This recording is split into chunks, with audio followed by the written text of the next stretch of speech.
Hi, I'm Melissa, and this is Frankie, and I'm making a video to show people how I burp Frankie after he eats his dinner. He's a little fat right now because he just ate, but right here is the bottom of his rib cage and the top of his stomach.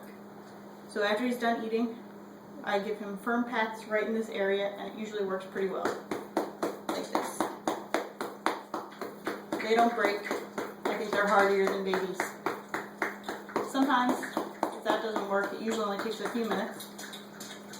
I'll give him a couple of pats here, or I'll sit him up and get him right here on his back. But they're good firm burps, and they help get the air bubble out of his pouch, which shows up right here. So that's how you burp a dog. Thanks.